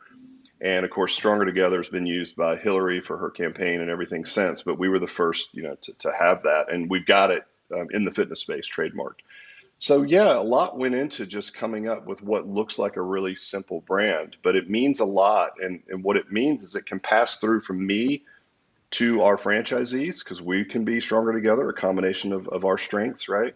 And then also passes all the way through the consumer, because if you have a coach in your life, someone to hold you accountable, guide you, keep you on track, that makes a lot of sense. That name Alloy as well, with the combination of things making something stronger and better. So anyway, great question. But yeah, that's it was a long 30-year journey to come up with a name, but it's worked out pretty well. And I just shared the link for everybody here. This is the website you're going to want to go to. You're going to sign up if you're interested in all that. This is the community page of joining the franchise opportunities and seeing everything that they're doing. If anybody's interested in that, I also have the website in the background of Rick Mayo, which I will bring up in a little bit. That way you could see his handsome face there as well. Rick, I want to know, with 2020 hitting the way it did, you had a lot of people that probably broke away from the gyms. I know that when our gym shut down in Ohio, the gym I was going to, it really made it difficult to work out. It really, because I'm at home and I'm trying to do online stuff, but it's not as connected as it was. Have you noticed any big changes with 2020, and what are you guys doing to prepare for the future with adapting to that? Yeah, that's the $1 million question, right? I mean, I think if you look at, certainly we entered franchising at an interesting time, because if you were an investor and you were looking at fitness, you were seeing it being, not even allowed in some states in the United States, and certainly overseas as well. And so it did look like a scary investment proposition. So it wasn't a great time to enter the franchise industry. But I will tell you that for our actual model, for the clubs that we had that were open, and our corporately owned clubs, it was interesting. We fared really well. And in hindsight, when I look at that, I guess the question would be why? Like, why would you fare better than a different fitness brand?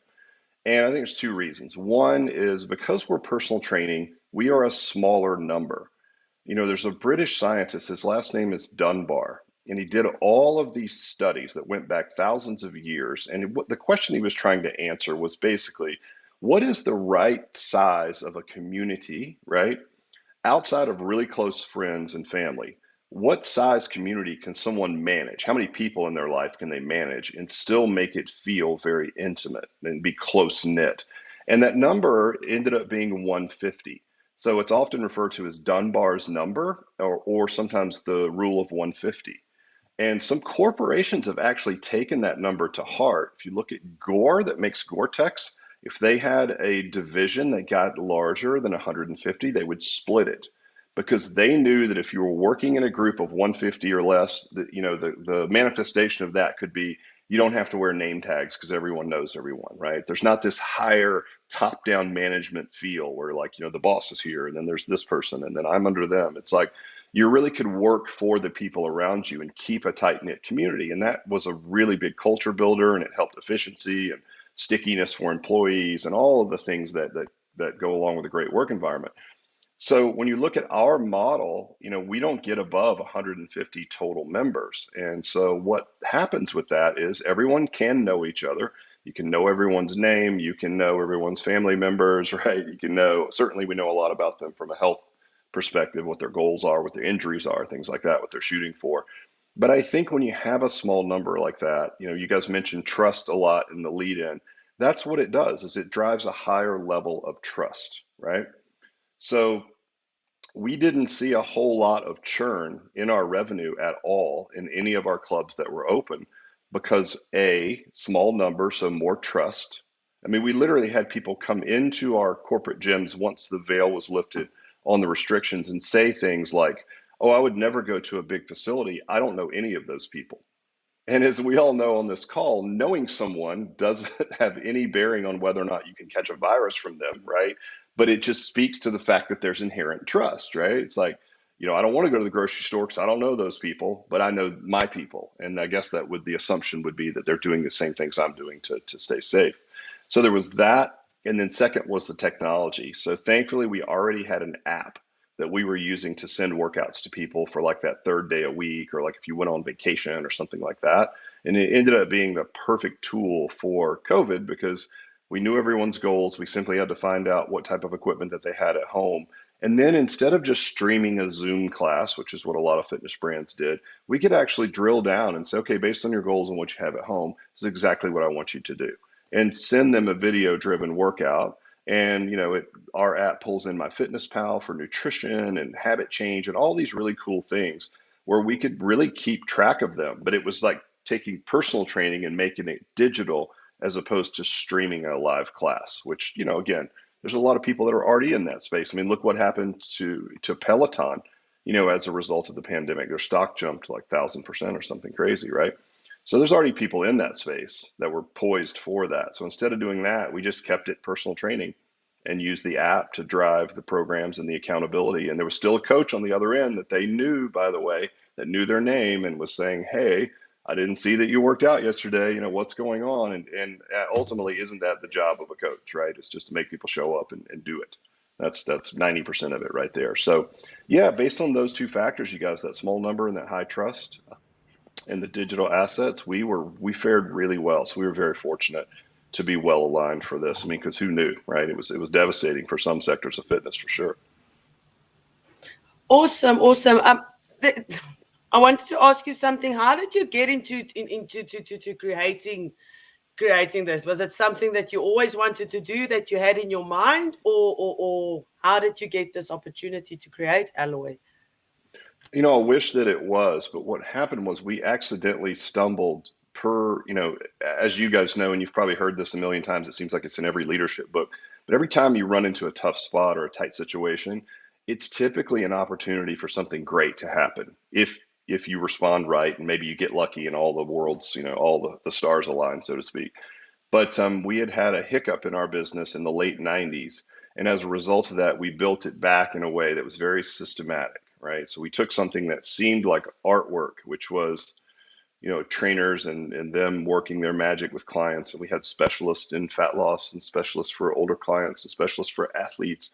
And it's like, well, wait a minute, like we know all these processes. So why don't we build a system that says, if this, then that, right? And it became, everything from how we say hello to goodbye to how a customer goes from the first time in the gym to how they get to the right program. And those things were just built out of necessity just to protect our business. But what ended up happening was we landed on a really interesting model that was one of the highest revenue per square foot facilities in the country. And then that put us on the radar for speaking engagements, and we started doing a lot of consulting. And quite honestly, like I never envisioned at any step along the way that we would be doing what we're doing now, or that we would be able to license, gyms worldwide. I mean, it was just never on the radar. I mean, it literally took people beating me over the head with it and asking us, can you give me your sales system? Can you give us your training protocols? Can you write the workouts for our gym? And eventually it was like, this is so piecemeal. Why don't we just wrap it up and put it on an online platform, and then we can just license it to someone for a flat fee per month.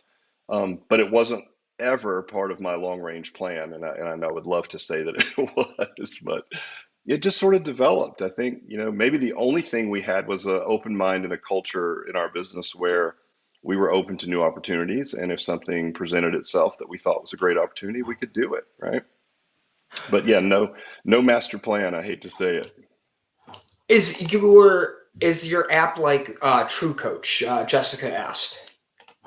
100%. Yes. Yeah. It's actually, our app is Trainerize, which is a very well-known brand within fitness.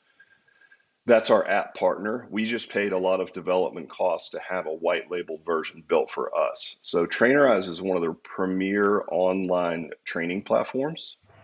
It really is a fantastic tool. So we get the benefit of all the things that they build, and then we have our own functions built in there as well, which make it super special for Alloy.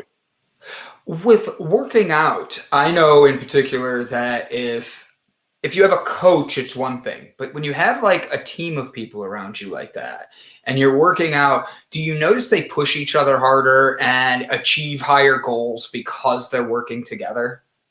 They do, and I think there's an art to fostering that type of environment, right? Mm-hmm. I mean, I think one thing that personal training allows you to do is it's not like an entire club of super buff people. One of the things that makes it interesting is I could take one of you guys, young, fit, and put you in a group with someone who's 60 years old, who's really out of shape, who has a hip replacement, and it will work, and then that's really interesting because typically those two things don't work well. So what we'll see is when we have all these systems in place to sort of build these human connections and to build this camaraderie, you can systemize these soft touch, these things that seem like art, if you will. You can really systemize a lot of these things and force these meaningful conversations where pretty soon you have clients holding each other accountable, right? Like if somebody doesn't show up to a workout and you've got your core group, that works out together 6 a.m. Monday, Wednesday, Friday, as an example, and someone doesn't show up, sure, it's the responsibility of the coach to reach out and find out where they are, but it's also happening via the other customers and clients that are in that session that are familiar with that individual. And that's super compelling. As peer support is huge as far as, again, stickiness and the fact that people can reach their goals much easier if they've got a support system. So I think it's really the best of both worlds. You get some of the advantages of a class-based concept with other people, right? But you still get the specificity of personal training, so we can work around injuries, work on specific goals, and do things like that. So it's kind of that's really what we do. I mean, honestly, you got one-on-one training on one end of the spectrum, classes on the other, and we kind of sit in this little sweet spot in the middle. It's kind of underserved, if you will. I see Jessica wrote a question here and asked, is there anything in your industry that you see needs to be changed? If so, what role do you feel you play in changing those things? Yeah, I think so. I think you always see the pendulum in fitness. It swings wildly one way or the other, right? And I think for the last few years, it's been more tech driven, but I would say not in a way that would increase human connection, more in a way that's just as a standalone in a silo technology. So if you use some of the class-based concepts in fitness that became very popular in a short period of time, it was also right at the same time that wearable technology was becoming popular, whether it be Fitbit or the Apple Watch or those things, right? So they were able to grab onto that trend, and that really helped propel them, right, quickly. I think if you look at technology now, certainly with what's happened with the pandemic, it's like if technology doesn't drive more human interaction and it's not a tool to connect us more, then I don't think it's going to be relevant moving forward. So I think you're going to see the pendulum swing back from just technology in a silo to technology that can drive meaningful conversations and that can drive human interaction. I think we all crave that right now. I think the pandemic has pointed out how important it is for all of us, right? And so I think that's really where there's a gap in the market is like, yes, technology is the ultimate disruptor. We all need to be paying attention to it. But I think what we've seen just in the little bit of the veil being lifted from COVID is that people do want to go back and be around live individuals, right? And be with people. So I think there's a combination in there that we're looking for. But I think moving forward, the technology just has to drive better human interaction, period. Awesome, I like it. Do you have can I go? Do you want to go? You've got a podcast as well. What is your podcast about? It's very niche-y. So it is called the Alloy Personal Training Business Podcast. So it's all about the business of fitness and the business of personal training. So if you're in the industry and you're interested in it, that's all that we talk about. So again, very niche-y, but it's what we know, right? And it's what we do. And it really helps our candidates for franchising if they want to know something about us and what we believe in and what our philosophies are and how the programming works and what our sales systems are. They can go there and learn everything that they need to know. I want to make sure I point this out really quick. This is beyond Moving Picture Studios. He is a very good friend of mine, become a very, very good friend. He weighed well over 300 pounds and has worked throughout COVID. And he announced today earlier, and I was going to pull this in, he's down to 278 now. And he's working very hard and making sure he's eating right and he's taking care of himself. Him and I've watched him develop like that. And I think that creating that community like that is a big thing. He left Facebook as a way of being able to delete what everybody else's positive thing is. And as weird as that sounds, it's their good stuff. It creates that mindset in us that are like, we're comparing ourselves without realizing it. Why don't I go on vacation? Why don't I this? Why don't I that? And he deleted it. And he really started focusing on connecting with people again. And it's been amazing to see his journey take off and the weight loss and all that. Used to be 350. I knew you'd throw it up there. I didn't want to say too much. That's amazing. He has done so well. So Ryan is an exception. Like there's a lot of people who want to make that leap and they want to take that challenge of being able to start losing that weight, pushing themselves in the right direction. They can connect with you. Here's your website for everybody. But my other thing is Rick, when people start doing this, it's not just the exercise that ends up connecting and changing their life. It actually does more because it helps them want to develop themselves to a stronger them from mentally, emotionally, even the diet that they eat. They start asking more questions just by starting the workout. what is your first recommendation to people to get into your groups and into your classes and wanting to get that workout? Yeah, I mean, like you said, just reach out to the site. We'll be happy to help anyone in any way that we can. But you're 100% right. So it's not that exercise in and of itself. I mean, listen, there's no mystery as you know to us. We need to be healthier, right? I think COVID, if anything, has even shed a bigger light on the fact that there's a risk factor there, and if something like this comes along, there are some things that we can control. And I think it's obvious to us that we need to get on top of these things. So props to your buddy. And I would say that wasn't the typical response. Most people went the other direction, and so props to him for taking this time to really better himself. And I'm sure he would speak to this as well. But once you can do something difficult, anything, whatever that thing is, right, it builds a level of self-efficacy that just allows you to stack other habits on top. And so if you just start with exercise, I think the toughest thing to do is rip the Band-Aid off and say, I'm going to make a wholesale change to my entire life. I'm going to change all of my eating habits. I'm going to start exercising 5 days a week. And I think that's the approach a lot of people take, an all or nothing. And that's why the success rate would be relatively low, right? And I think if you look at the way habit change really works, just pick one thing that you can do and build some self-efficacy. And once you prove to yourself that you can do something difficult, like exercise 3 days a week, as an example, then you can stack another habit and another habit and another habit. And if you look back, a year down the road, you'll be surprised. You guys have probably heard the saying, I think people overestimate what they can accomplish in 30 days and underestimate what they can accomplish in a year, because we just think in such short windows of time. Mm-hmm. So I would say, if choose something, okay, one healthy meal a day, right? Start exercising a couple of days a week. Just get out and walk for 10 minutes. I mean, anything will start to stack habits. And that's the most important thing that you're doing, by the way, right? Is you're telling yourself that you're the type of person that even though they don't want to go outside and walk today, you're going to do it anyway. And once you can change the framework, right, and the voices that you have and the way you speak to yourself and the way you think about yourself, you start to make different decisions. I mean, obviously, when you're presented with the next challenge, you're like, no, I'm the person that does the hard things that they don't want to do because I know what the long-term benefits are. So I am a person that makes a healthy choice for lunch, right? And you just continue to stack those habits. And again, if you look back on a 12-month time period, it can be wildly impactful, just like your buddy that we're talking about now. Have you always been someone that has been structured to do the habits and all of that? Has this just come naturally to you?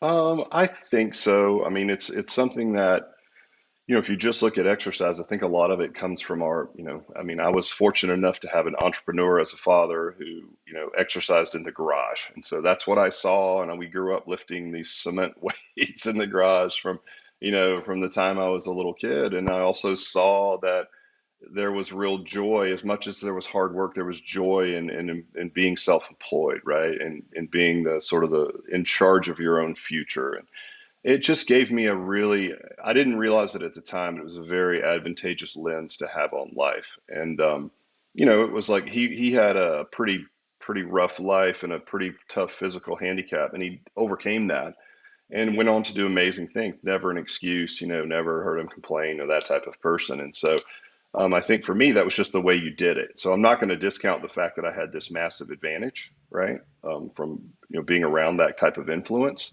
But yeah, I would say based on that, when you start to see the results of it, like if I can just do these things, it's going to move me in the direction that I want. And then you see it manifest itself, right? It's just habit stacking over time. If you, who is your inspiration in your business part and in your personal private life? Who inspires you to be the best Rick every day? Do I have to choose between one of you? Can I say both? You can have both of us. I'll make this easy for you. All right, Rick. There you go, buddy.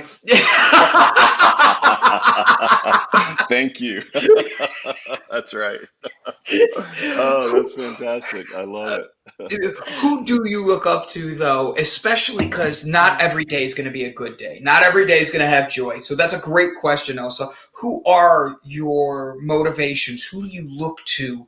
And on the days when you are a little bit more down, maybe it's whatever, how do you find your to go out there and be Rick? Yeah, I think ultimately, and this is something I've come to a little bit later in life, is I'm a big fan of the Stoics. Not sure if you guys have spent any time reading any of the Stoics, but I would highly recommend it for anyone, especially if you're going to go into entrepreneurship, because I guess the premise of all Stoicism is essentially like control the things you can and let go of the things that you cannot, right? And if you think about just that one statement, how you would overlay that over like exercise as an example, it's like you can't control everything. You can't control your genetics or your parents or the environment you grew up in, or kind of your maybe even your current job situation can't be fully controlled, or you're in a weird spot right now with someone in a personal relationship. It's like, okay, some of those things can be controlled, but what you probably could do would do what we mentioned. You could get up and take a walk, or you could spend 5 minutes reading a book, right? That would teach you something or give you some skill set that you need, or a book on mindset, right?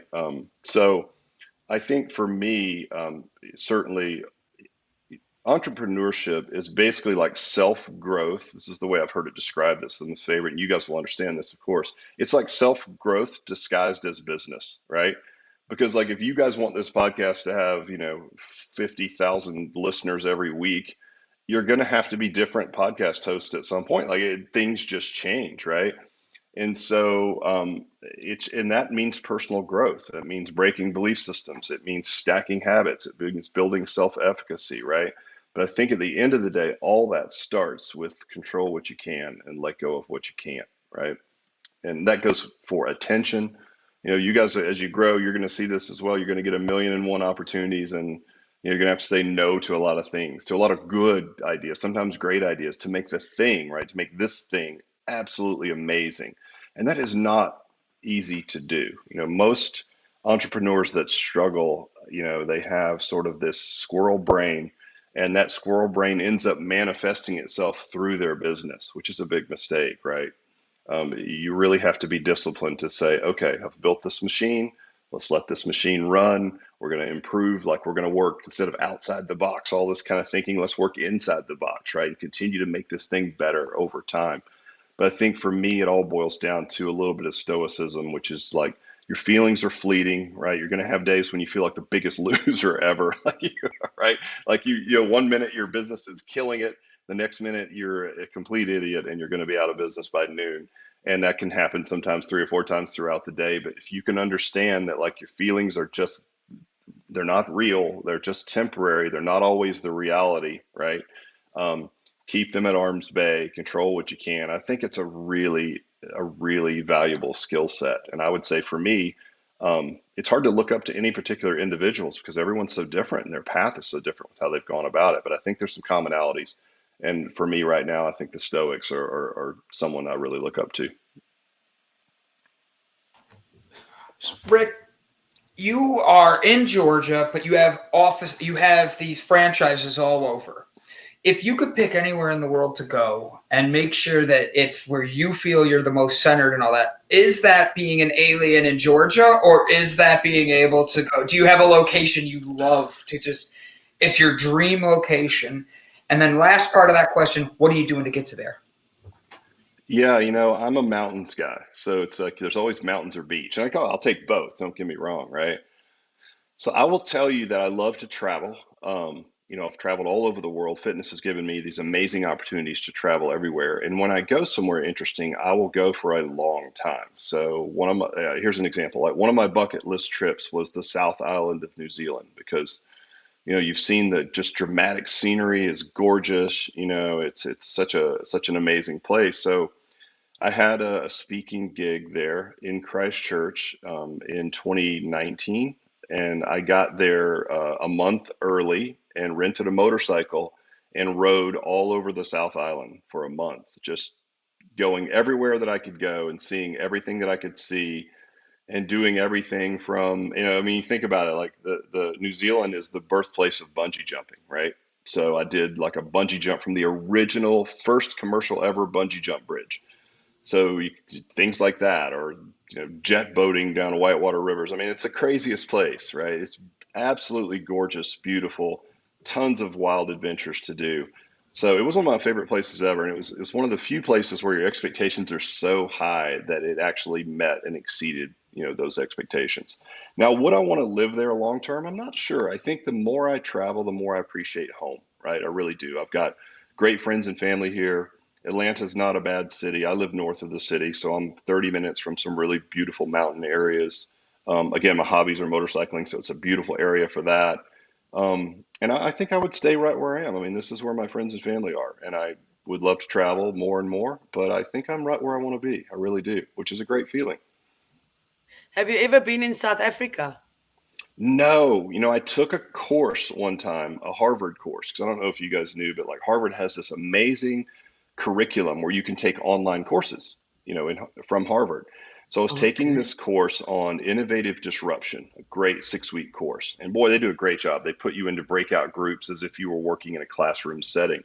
So I was in a breakout group with a lady from South Africa, and she was living in Johannesburg, and she was the marketing director for BMW automobiles in South Africa. And we were doing a call because we had to do a project together and turn it in. And I was looking behind her, on her shelf behind her, there was a lot of motorcycle helmets. So I asked, I'm like, oh, do you also ride motorcycles? She's like, my husband is the head of BMW motorcycles in South Africa. So he pops into the screen and we start talking, and he invites me over. He's like, why don't you come over? We'll take a ride through Namibia. We'll check out the wildlife. And so it was like the most amazing, fortuitous meeting to a guy who's like the head of, and I ride BMW motorcycles as well. So to meet him, right, the head of BMW motorcycles for South Africa. And I got this great invitation. Now, not soon after they moved. I think they moved to Australia. I'm not sure where they moved, but she was the head of like the Formula One team for BMW for many years. So just ended up being the coolest couple ever, but I missed my window. So now I'm super pleased to know someone else in South Africa, and I'll just wait for you to invite me. So we'll just go with that. You are invited. I have invited everybody that watches. Everybody's Yes. welcome. Bob, Yes. that was my second question. What do you ride? What Yeah, motorcycle? right now, I ride what's called an adventure bike, and I guess that category of bikes is really popular because you could load it up and ride across the world, right? That's the type of bike that it is. And that's the type of riding that I like to do. I've done dirt bike racing. I take track classes on motorcycles for speed racing on a track. But at the end of the day, I like to just load up and disappear and travel and meet people and see things. And, certainly in foreign countries as well. It's just an amazing way to see the world. It's very visceral. You smell everything, you feel everything. People come over and talk to you at gas stations and where you're from. And it just brings a completely different element to travel than traveling in an automobile or on a bus or something. And bikes are big in South Africa as well. Yes. Yeah, big time. I yeah. would love to come over. I've got a friend that surfs, and he loves to come to go to South Africa and surf. And he's built a whole community of friends there, and he said it's the most amazing place ever. Have you? I told you. See? So, have you been to Sweden? Yes, my daughter-in-law is Swedish, so I have been to Sweden. I have been to Stockholm, Malmo, which is southern Sweden, and then I've been to Uppsala, which is where my son did a study abroad at University of Uppsala, which is about 30 minutes to 45 minutes north of Stockholm, and that's where he met his wife. And so she's still in law school there, and he is a submarine officer in the U.S. Navy. So he's underwater somewhere in the Pacific as we speak. Oh, that's really stinking cool. Bob said that his base camp is in Dallas, Georgia. If he ever gets back, I may stop by and say, hey, Rick. Bob is our biker guy. He comes on Fridays, and He has a ZZ Top style beard. I tell everybody he was one of the original members when they were ZY Top. It's, my way of making people laugh. But he is this genuine soul driving around the country on his motorcycle, giving to people and just giving the shirt off his back if he needs to.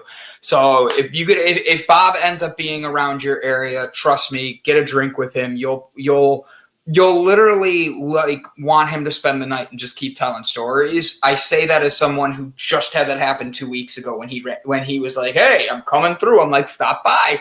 Spent the whole next day together. So you'll enjoy Bob, and you'll talk scooters, as he likes to say. I've got scooters in my blood. So Rick, I'm going to ask a very weird question here, but I know I'm going to be asked it outside of all the other ones.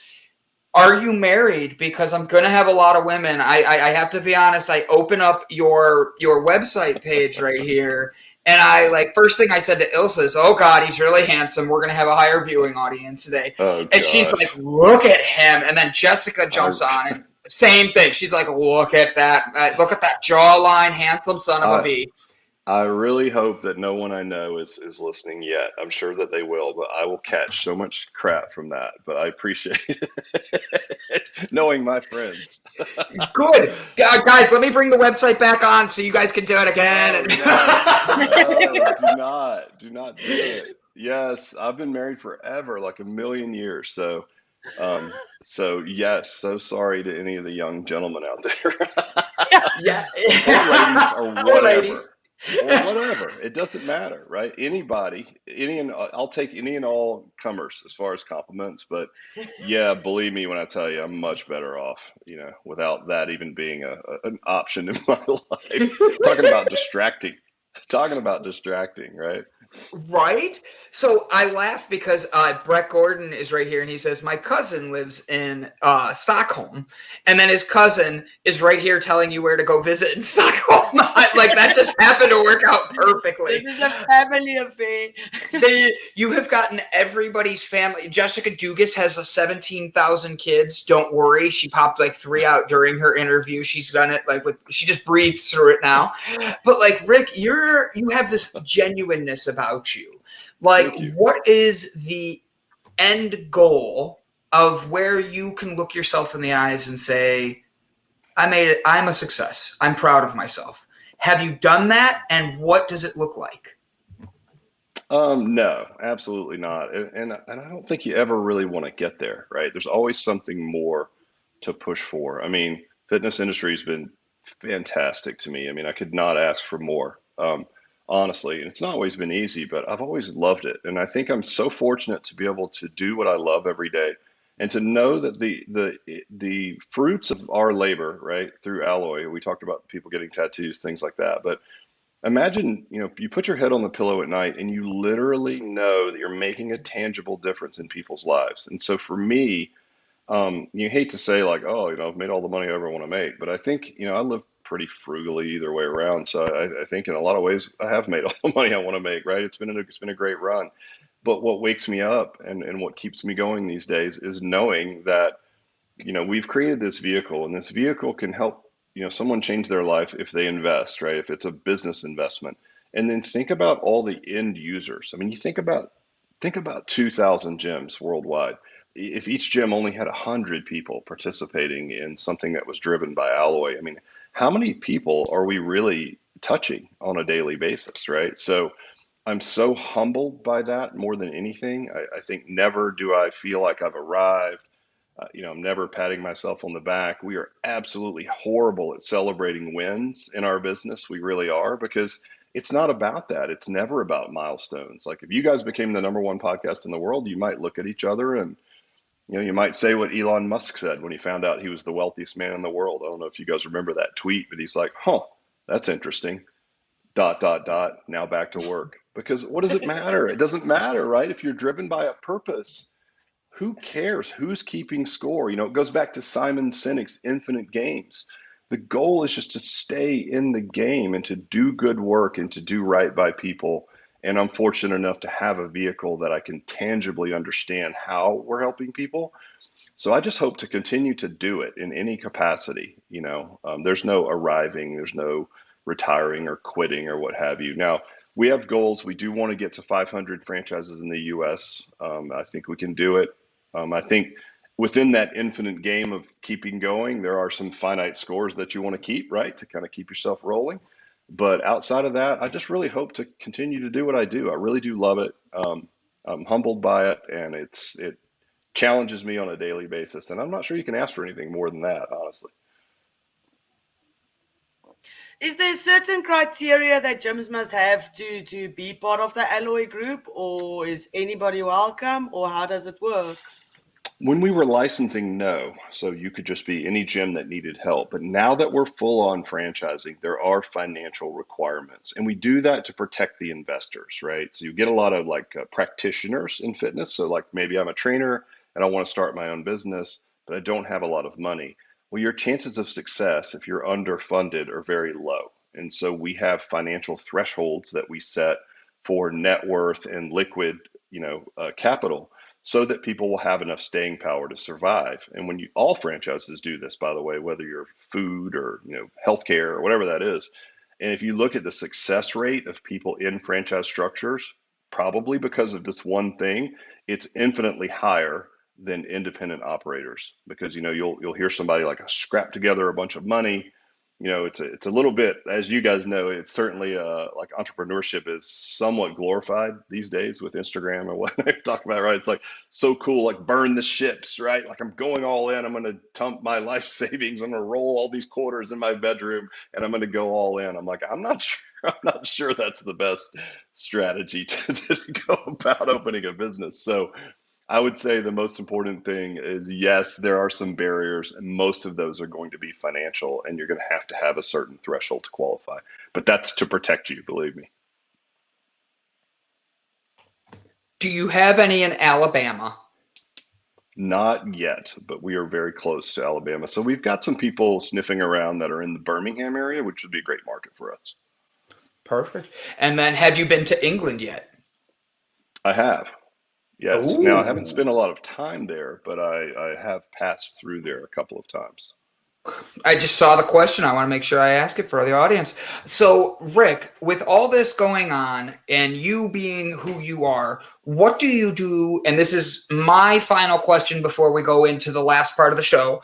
What do you do to self-love? That sounds really gross the way I said it. What do you do to take care of yourself to make sure that Rick is still able to I'm not take sure care? I can talk about this on the air. I light some candles. I drink some white wine to set the mood for myself. I turn whoa. I turn on one of my workout videos, Yeah, that's right. No. I'm glad you know what I meant. So that's what's the smell of your candle, Right, yeah, that's a great question, I guess. I asked it, and right as it came out, I was like, "Wow, no!" Rephrase that question Right. quickly. How do you love yourself, Rick? I'm like, oh well. Yeah. Interesting. Rick, you're a lovable guy, but how do you love Rick? Like, how do you? You guys are great.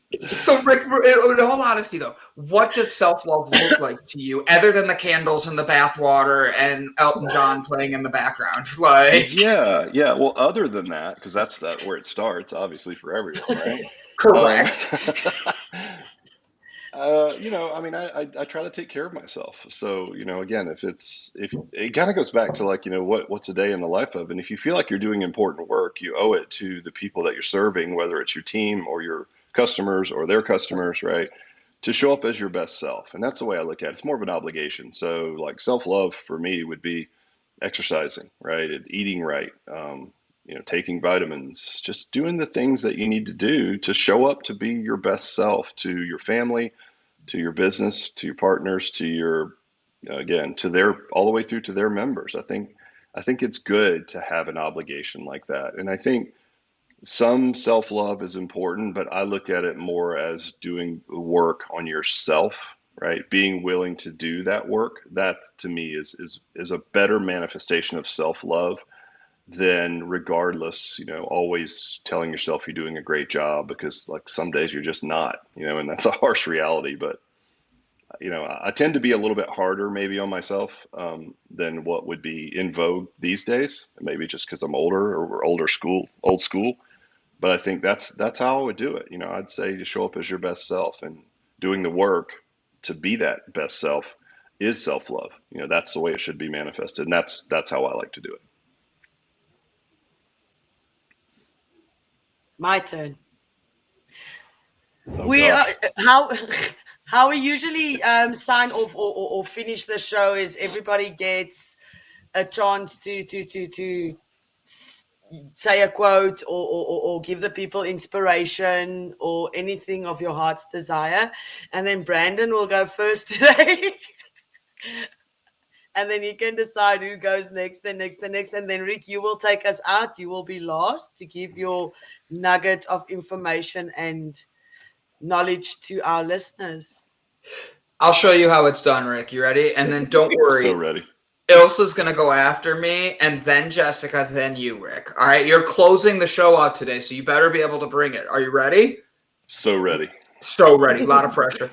Guys, today has been a phenomenal episode, from Rick coming on, jumping and talking about exercise and his company and what they're doing that's so different to help people, to Jessica Dugas coming on and talking about Kevin Kiley and being able to know all about the fact that, are you being manipulated in tactics of your marketing? And tomorrow we get to watch that and find out whether that's actually going to be happening or not. And I look forward to it. Take today. It is Thursday. I want you to take 5 minutes. That's it. 5 minutes. Hey, shh, back there. I saw that also. I want you to take 5 minutes to just let go of everything. No cell phone in hand, no calls, no nothing. And just close your eyes and breathe. Because the truth is that 5 minutes that you're taking, that's the 5 minutes you need for you. Do it by taking care and loving yourself today.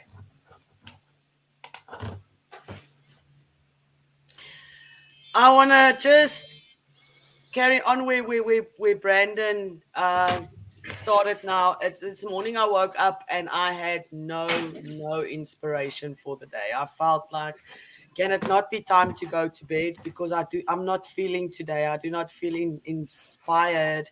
And coming on the show, you guys inspired me to check myself and look around and see sometimes you can't just inspire people, but you need to look for inspiration in other people and their journeys.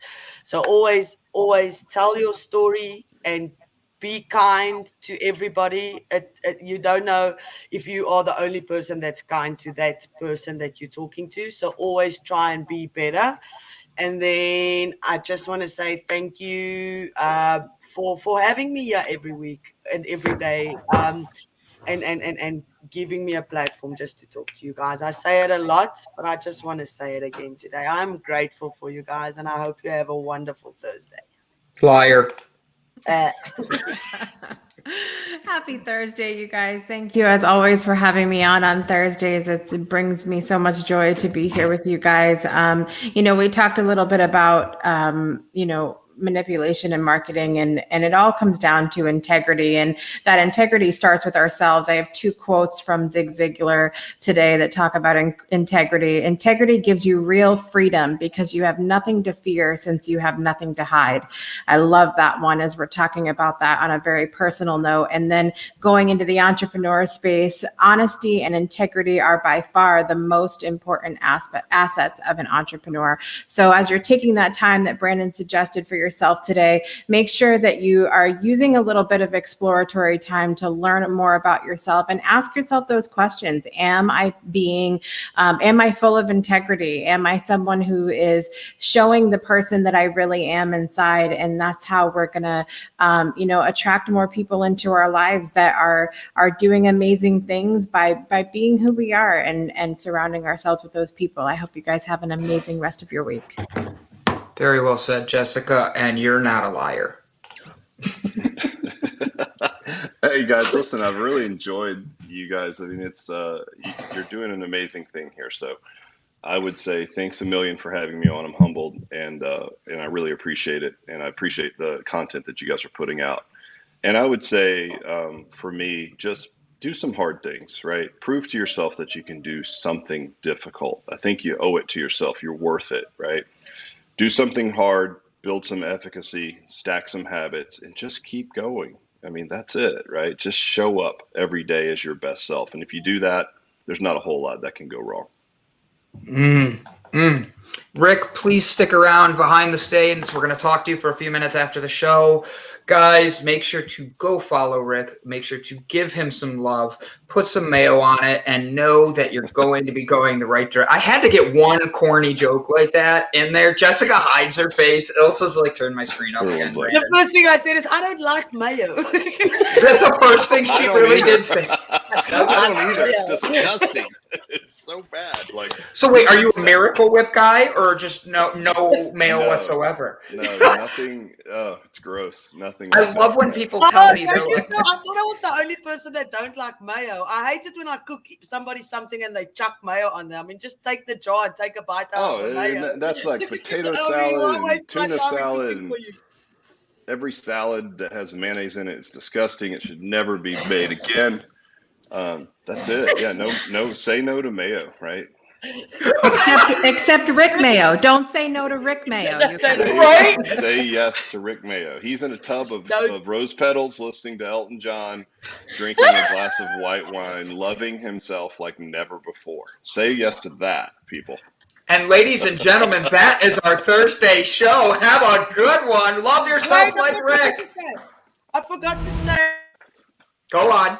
Yes, that's nasty. I forgot to say that anybody that wants to contribute to our trip, just send me a message. I'll send you the QR code or my PayPal.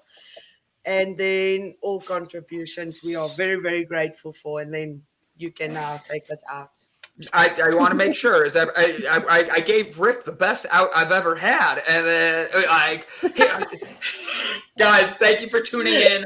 Turn on the candles, light the candles. Turn on the music, get in the tub, and self-love all night long. Guys, have a great one. Love yourself. Love you guys. Thank you.